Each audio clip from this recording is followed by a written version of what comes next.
Okay, everybody, here we go. I'm bringing down the video panel so I can see everyone.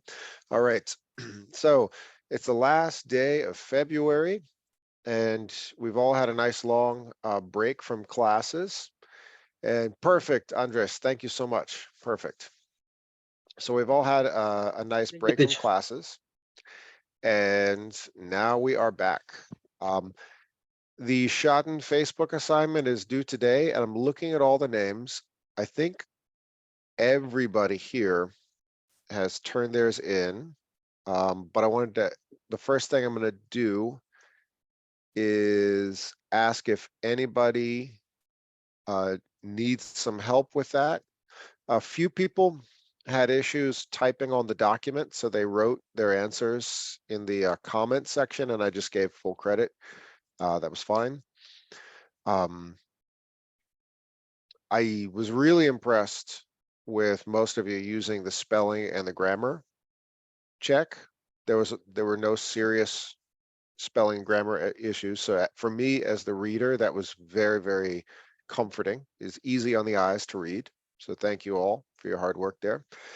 The only thing we're going to do with this assignment, aside from just a little housekeeping, there's a short video about the research done in Tel Aviv, which was mentioned in that story. And I'll show you the video for a very, very, very, very brief discussion. So we're going to move on. Then we're going to have a discussion, which is great for this community, being an insider and being an outsider. Two simple concepts that are very nuanced and complex. Because everyone here, including myself, at some point in our lives, we've changed countries, and we go through the process of adapting from one society to the next and wondering whether or not we belong. Do we want to belong? And if so, how far should we try? How far should we go to become a part of that society? For instance, it's one thing to be able to get to work, order lunch, buy groceries, and pay your bills, but do you feel like you belong within that society? That's a whole nother that's a whole nother discussion, and that's what we're going to get into today. And after we finish that discussion, we'll look at a diaspora community, not in this country, but in the Congo. Does anybody know where the Congo is? Raise your hand if you could tell me. No, I think so. It's in Africa. And it's one of the confusing places. Like, you know how there's some of you have been to South Korea, how there's two Koreas, there's North Korea and South Korea. It's one of those countries that for political reasons split into two. There's the Congo and the Democratic Republic of Congo. So they have really similar names, and they have a really similar history, and Yeah. culturally they're really, really similar. Like there used to be two Germanys in the 60s, 70s, and 80s. But in the Congo, there's a diaspora. This is the same word in Spanish and Portuguese. There's a diaspora community.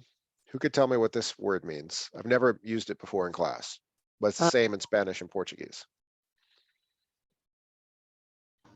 Go for it, Doris. You were going to say? it's around. I think it's around the your country, or people around. People lives in this. The same people lives in your country. Mm-hmm. Yes, I think it. I know this because we. Yeah, you're getting there. So, Doris, you live in Randolph, right? Yes. Do you uh, fraternize, hang out with, interact with other Cape Verdean people in Yes. Randolph? Yes. Perfect. You can say Randolph has, I'm going to use the word in a sentence. And this is just a matter of fact. Randolph has a large Cape Verdean diaspora. Yeah. And you could And I mean, I could use the word community here, but Yeah. diaspora implies that this is a community that has collectively changed countries, changed locations, Yeah. For various reasons. It's when one group of people collectively moves from one place to the other. And a synonym of diaspora, you could call a hybrid community, but you could say Chicago, the city of Chicago has a very large Mexican diaspora that's grown in the past 20 years. But that's what the word diaspora means. And in this documentary, we're going to look at a diaspora from this part of the world. Mm. Believe it or not, it's one of the lesser known global diasporas. Central Africa has a very sizable Russian diaspora. And we're going to look at that with a documentary. It's a bit old. It's a 2014 documentary, but it's a community of pilots, people who fly airplanes that live their lives in Central Africa. Totally different world, totally different culture that they've adapted to. And we're going to look at the questions of being an insider or being an outsider. And that's what we'll focus on for the next 2 classes. So I think that'll be really fun. Yeah, and that's how I'm going to end the class, is to introduce this community of Russian pilots who fly planes in Central Africa. It's kind of funny, Andres, your profile picture, are you flying a plane there?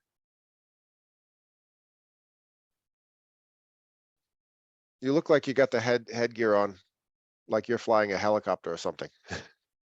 Anyway. Me, teacher? Yeah, were you flying a plane when that picture was taken? Just in New York City. Okay. Was that a helicopter? Yes, sir. Nice. Do you fly helicopters? No, on passenger. Okay, you were strapped in. All right, nice. That must have been amazing taking the helicopter over New York. Oh, absolutely. It's very I would good, love very to. good. Yeah. I lived in New York Yes. for several years, but I never, well, more than several years, a decade, but I never took the helicopter ride. Nice. Mhm. Good stuff. Yes, sir. Okay, so let's get started. I'm going to show you this. Oh, quick question. Tell me, does anybody have any questions regarding the last assignment? It was due today. I've turned most of them in. I still have a few to grade. Any questions at all? Anybody stuck? Anybody confused? Let me know. No questions about this assignment. Going once. Yes, Doris, go for I it. didn't make my assignment, but I tried to make today. If I have a question, I Okay. text. No problem. No problem. Not a problem at all. Thank you. Anyone else have any questions? Anybody get stuck? It was 4 questions, short answers.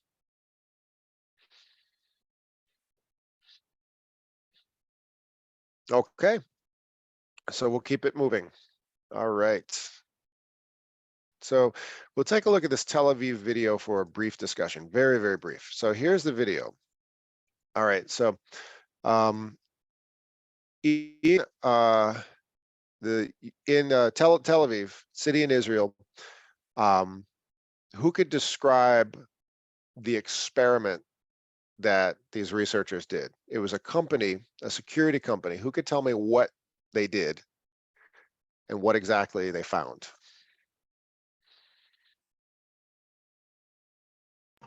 Me, teacher. Yes, Hawaii. and I love that you're answering the question because it's in Israel and your name is Israel. I'm sorry. Okay. It's very fitting. Okay. It's in my country. Yeah. It's in my country. Yeah. Shalom, Israel. Yeah. Shalom. So, all right, tell us all about it. in a big company, they prohibited their employees to use Facebook page for a couple weeks, or maybe, I don't know. But after that, they allow to some employees to still using, and they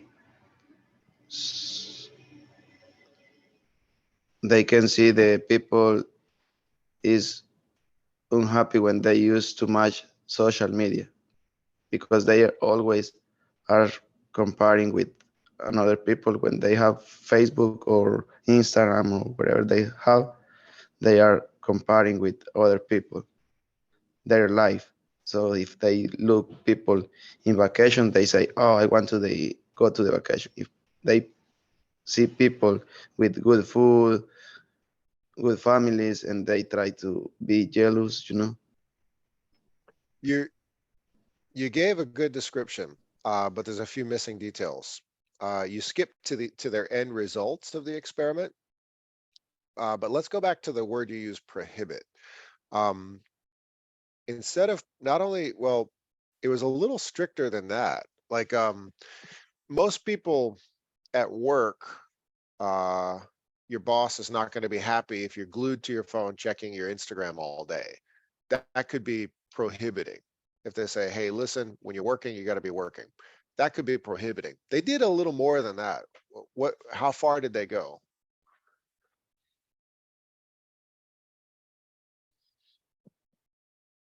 They told their employees, if you want to keep working here, you must delete your FB account, your Facebook account. That's pretty strict. Like, no, you're not only supposed to stay off it, you must delete your account right now. That's pretty serious. Then they had this group of people, let's say it's 20 or 30 employees. And then they said, okay, half of you reopen your accounts, use it whenever you want. And the other half, you still have to stay off it. And then they had this control group, and the professor started like gathering information. Who could tell me how they gathered information for these two groups of people?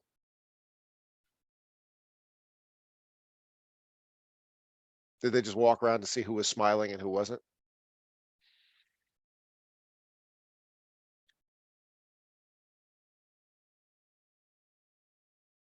They did what's called who knows what this word is?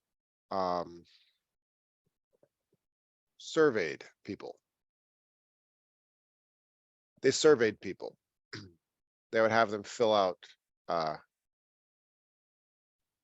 questionnaire forms.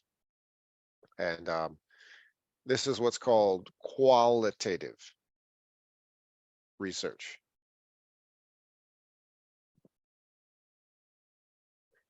Qualitative research. It's not quantitative. Quantitative is just like numbers, something you can definitively measure. Like I'm looking outside the window and I could find out how much snow fell. That's quantitative, if it's 3 inches or 4 inches of snow. But qualitative, it's more complex because these researchers are trying to get some kind of evidence of people's happiness levels. Does everybody think that you can tell how happy someone is from filling out questions on a piece of paper? That's a question for everybody.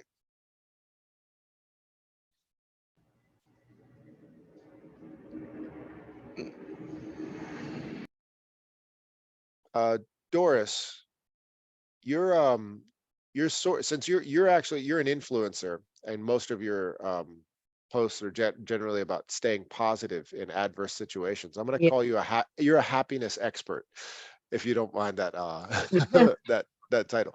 So do you feel that it's possible to gather information about how happy somebody feels from getting filling out questions on a form?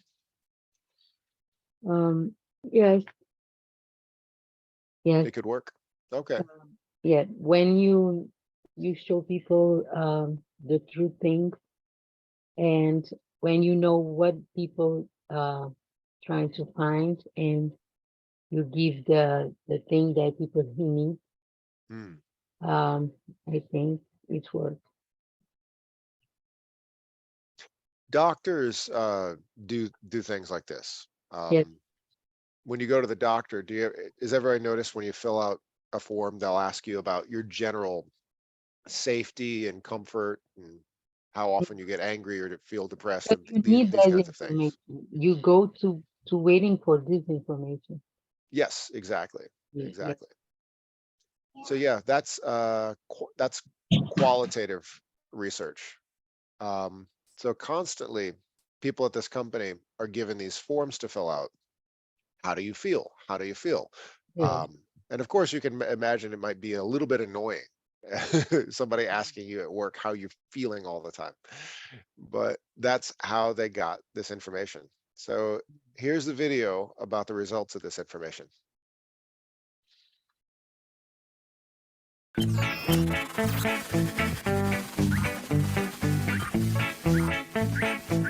Facebook helps us in maintaining our social relations by keeping us up to date with family and friends.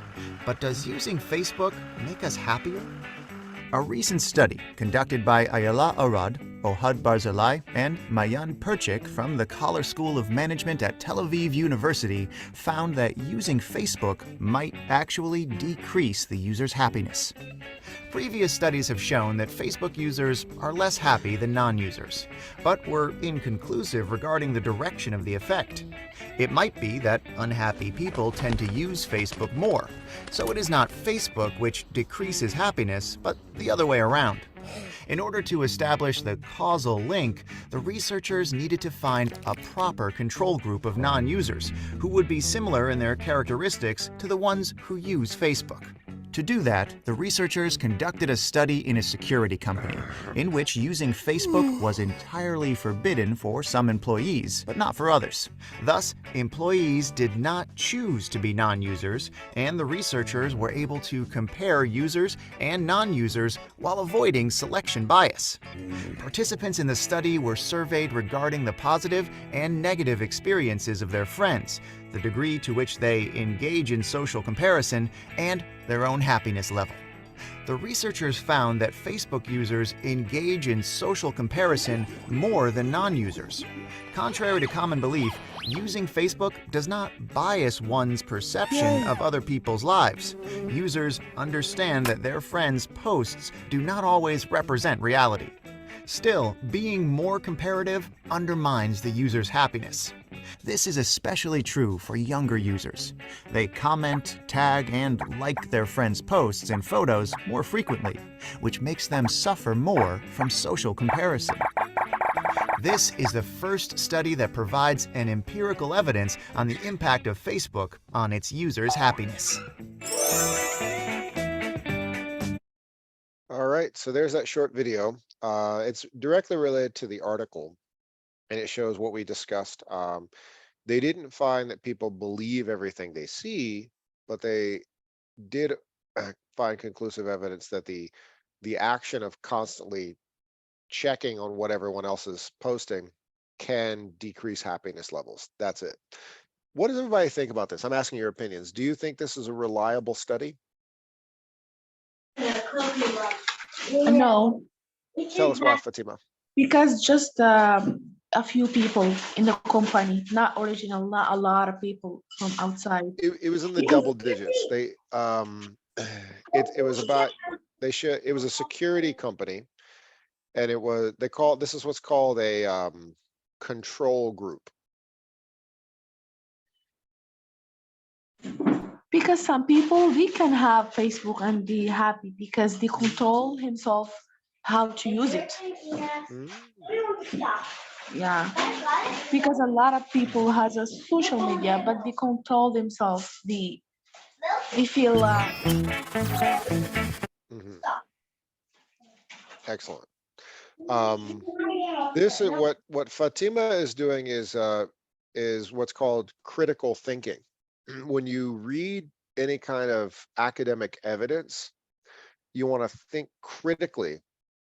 If these people are arguing the action of checking what your friends are doing on Facebook makes you less happy, it makes you less happy, think, well, based on what? And it was about 20 people in a security firm. That's correct. It was roughly 20 people, and they used a control group. Half could use it whenever they wanted, half were forbidden from using it. And that's the evidence that was produced. Does that apply to everyone in the world? But Fatima argues not necessarily. No. Good job using your critical thinking skills. And this is what everybody wants to do. As you when you get into college, you'll be asked to do a lot of critical thinking and critical reading and critical writing, and arguing and distinguishing a variety of arguments. Same question. Anybody else? Was this a reliable study? Reliable meaning dependable, useful.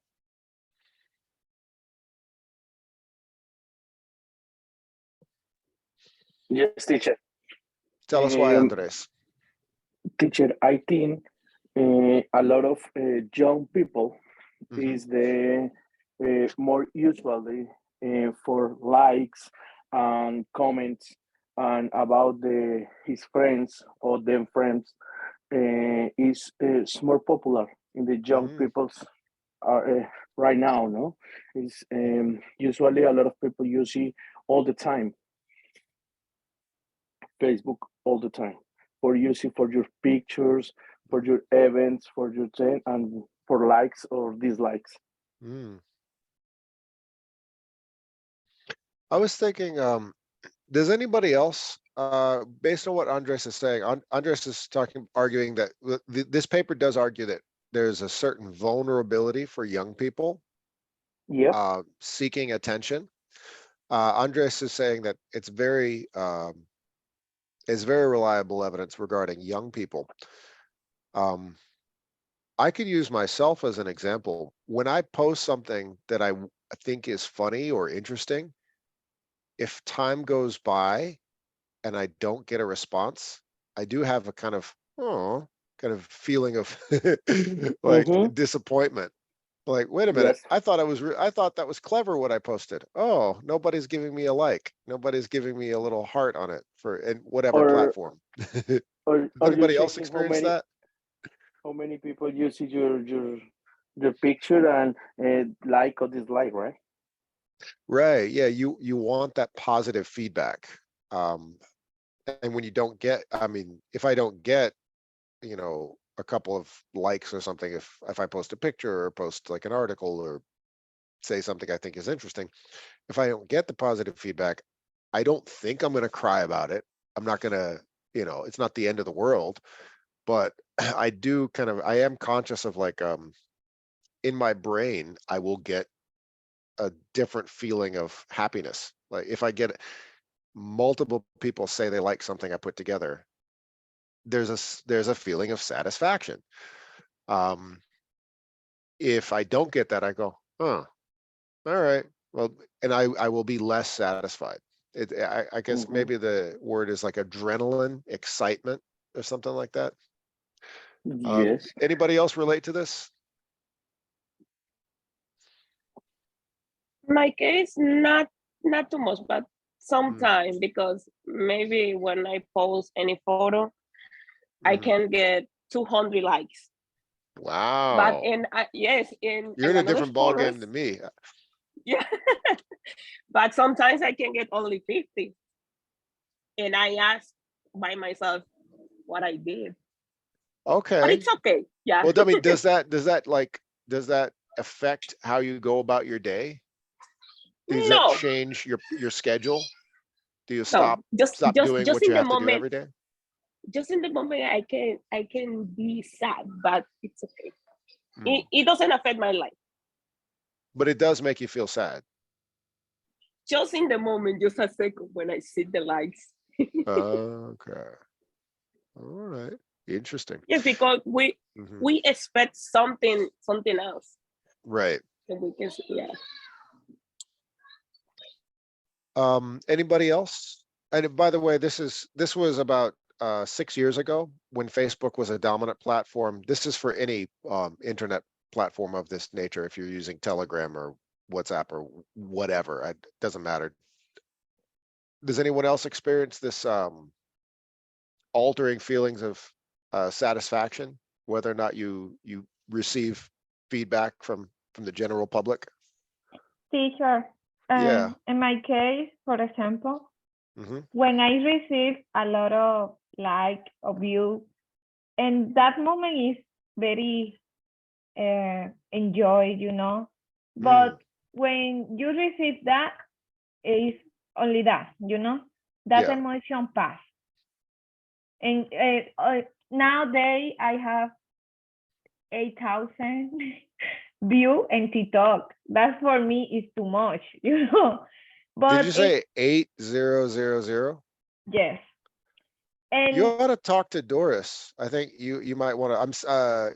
You might want to start a little small business or something. I'm not joking. You could but for put on makeup and endorse various products. I'm not at all joking. 8,000, you could start marketing stuff. yes, for me that is too much. And that moment was, oh my Lester, I am famous, you know. But now it's okay. I didn't know don't you were care. famous. Now we know. Wow.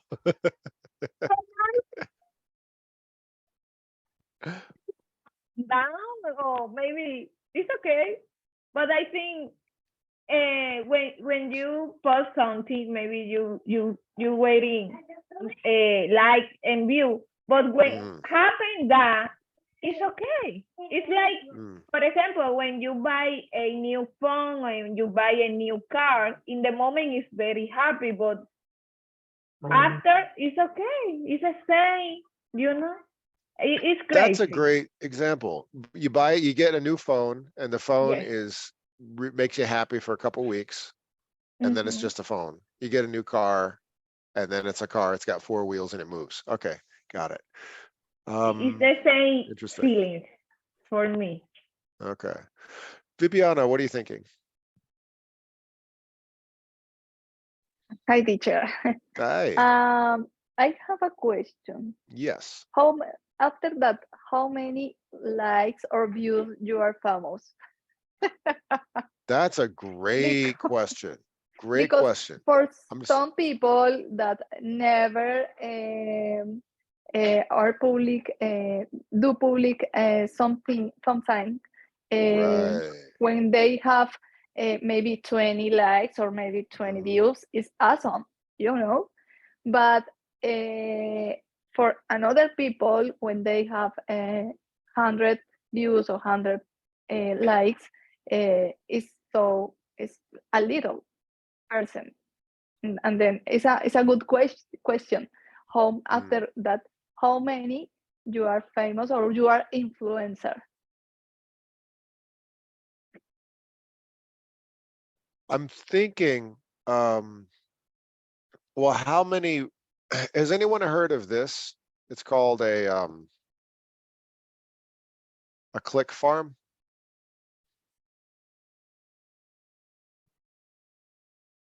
Yeah, it's a question that I think that No, but I mean, has anybody ever heard of this? yeah, it's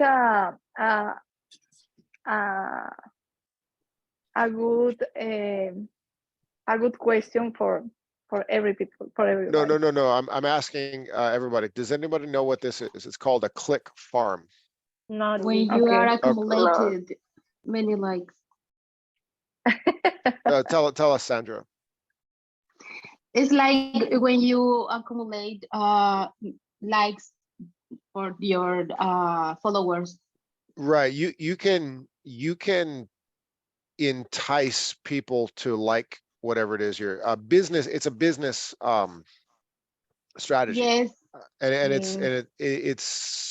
It can be very deceptive. If you want to open up a business on Amazon or Alibaba or something, one of the first things you do is you find people to give you positive reviews. If you're selling, like okay, here's this cup. All right, if I want to sell 6,000 cups, how do I get this moving on Amazon. I have to get somebody to say they bought it and they loved it and it changed their life. Can I get somebody to do that naturally? Of course not. Who cares? It's a cup. So the first thing you do is you get your friends to say something. Okay. Then maybe you pay somebody to say something. And that's and Amazon and other platforms will crack down on that. eBay and Alibaba will try to find way to try to, but there's really no way to tell. And then you can create a click farm where you actually employ people to press like, press click multiple times, again and again and again. So if I have a small business, or if I want to become an Instagram influencer, I can put an ad on Craigslist and say, sign in from multiple accounts and like this 50 times, and I get 20 people. All of a sudden I get 1,000 likes. All of a sudden I get 2,000 likes. All of a sudden I get 3,000 likes. And it's when you see 8,000 likes, it's really hard to tell, are these people who are genuinely liked by that many people? Or was it a click farm? Did they go out and employ that? And of course, Fraternities, I know you are famous. You actually, you actually do get liked by that many people. But it is possible to manipulate the evidence by creating a click farm. You can get a whole room full of people in another country to just sit there and click like, and send them a few bucks. It's not hard. That's the answer to Viviana's question.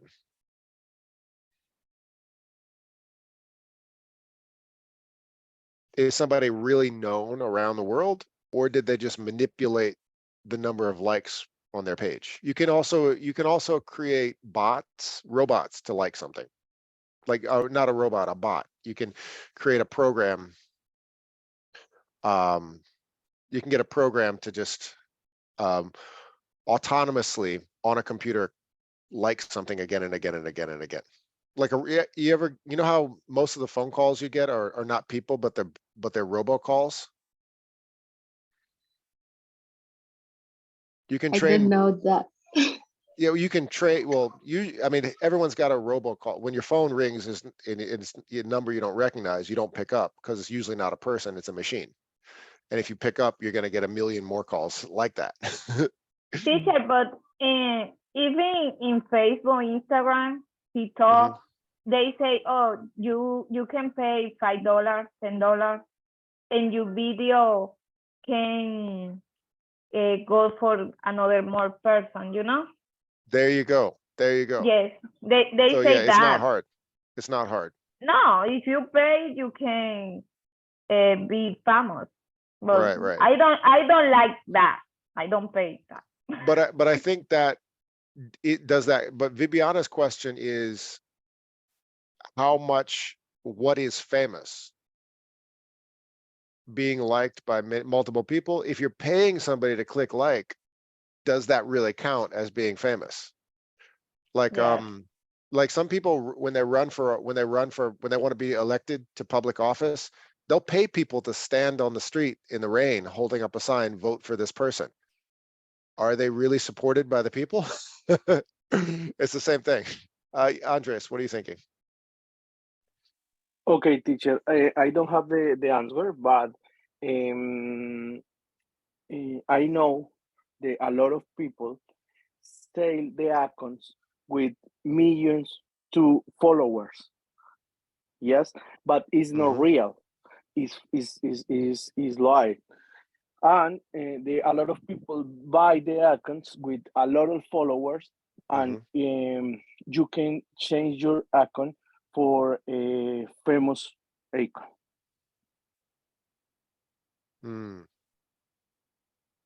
Do you understand? I do understand. I'm thinking though. Yes, not real. It's not, maybe I don't know, 10,000 person followers, and it's not real. It's just fake. Well, here's the here's where it becomes a logistical problem. Let's say, Andres, you've got a small business. You open up a restaurant or something, and you see Viviana. You notice that she lives near you, and she has 10,000 likes on her Instagram. Maybe you say, you know what? I'm going to ask Viviana, I'm going to pay Viviana to make a commercial for my restaurant. She's going to come to my restaurant and, have a cup of coffee and, or whatever, and tell all of her followers that this is the greatest place ever. And you do that. And then after she posts it, nobody comes to your restaurant. Why? Because she never actually had that many followers. But it's really hard. Yes. What you're saying, that's where this becomes really complicated. But if Franertes actually has that many people following her, or Doris actually has that many people following her, then they're a legitimate like influencer and can bring traffic to your business. Yes, for example, right now, a lot of companies, you see a lot of followers and a lot of people, you see, hey, it's a great place, hey, it's a good food, a lot of people go for the page and inside the 5 stars, 4.5, oh, it's the best place, and it's fake because it's not real. Yes, Yelp reviews, yes. Franertes, you were thinking about something. For me, teacher, you are famous, you are influencer when you have, for example, 1,000 followers. You gave it a number, a real number. I think for me, so like 1,000. 900, you're not famous. Maybe yes, but I think if you have more people that you know in person and you social media, for me, you are famous.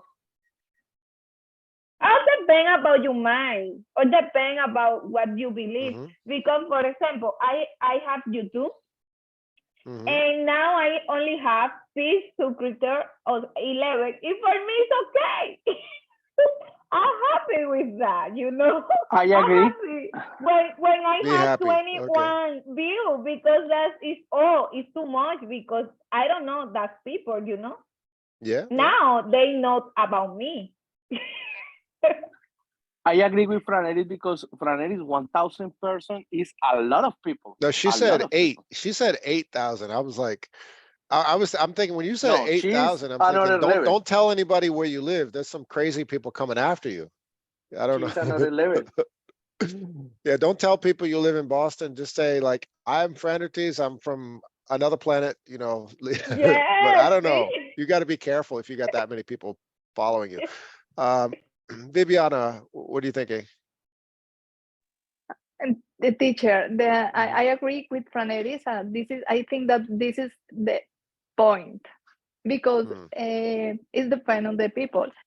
Because maybe Franelis have 20 or 30 or 100 views or likes.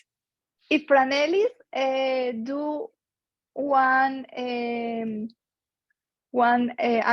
another video saying, hey, I'm happy because I have 100 followers, probably the followers up, because Franelis is happy with followers. You know about the system? I think that. Okay. Good stuff, everybody. Good conversation. Any other ideas before we move on? Okay, so I think there's only about 2 or 3 people who didn't finish this assignment. If you need help with it, just let me know. We are moving on. Okay. All right. So this is a stand-up routine I've used for multiple classes because it actually touches on the immigrant experience very, very much. This is Russell Peters. Russell Peters is from Toronto, big city in Canada. He is a first-generation Canadian. His parents came from India.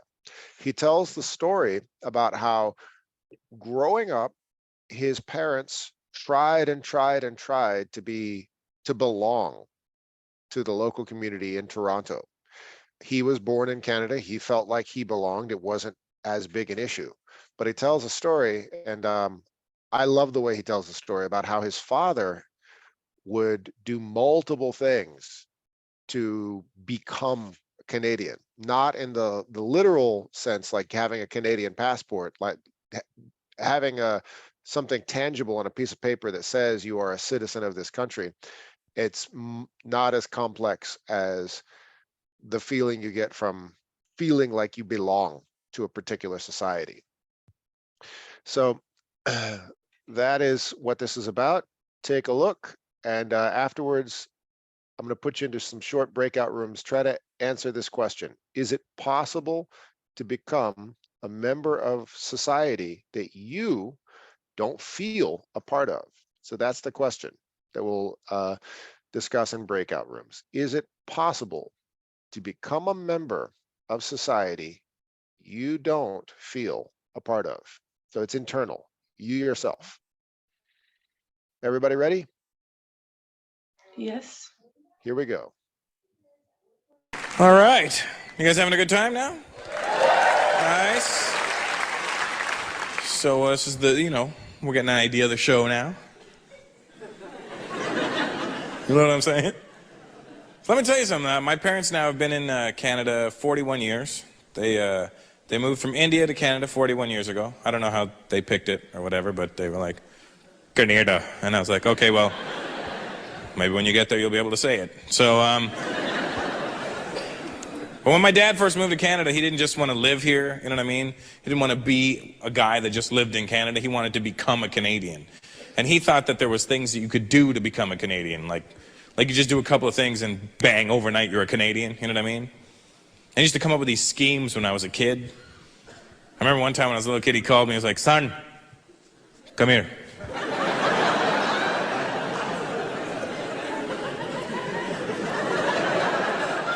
Here's the thing with Indian parents too. They never just tell you directly to come and do something. It's just not that kind of culture, you know what I mean? Indian parents will not boss you around like that. Hey, come here.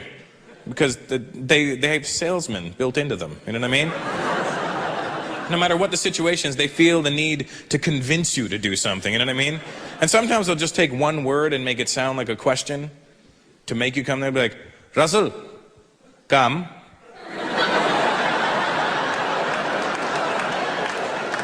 Come. Come. So remember this one night, right? My dad was like, son, tonight, we will become Canadians.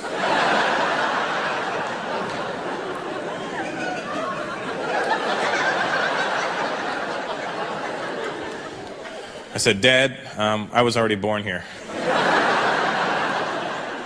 I think I got it covered. Okay, but what's your plan? He goes, son, I have bought a barbecue. I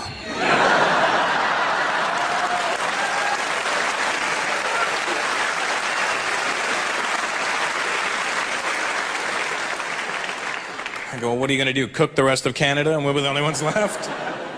No, Canadians like to eat the barbecue. I go, Dad, they don't actually eat the barbecue, but I think I know where you're going with this. I go, what's your plan? He goes, tonight, we will have a barbecue in the backyard. We will invite all the neighbors. They will come over, eat our food, and think we are a Canadian. I said, Dad, if they eat our food, they're gonna know we're not Canadian.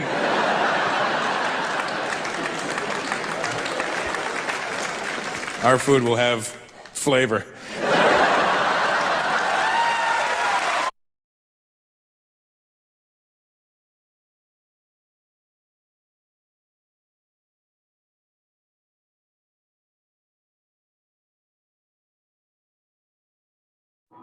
I can hear you, teacher. I was muted. So Oh. yes, beautifully illustrated. There's the question. Is it possible to become a part of society, a member of society that you do not feel a part of? And it's comedy, but that's a very real situation. The father had changed countries, but throughout his life felt like he was not a member of that society and would constantly do these things to belong. So I'm going to put you into some quick breakout rooms. Answer the question, can you become a part of society that you yourself feel like you do not belong? Here we go. 1, 2, 3 breakout rooms. Okay, you can join your breakout rooms now.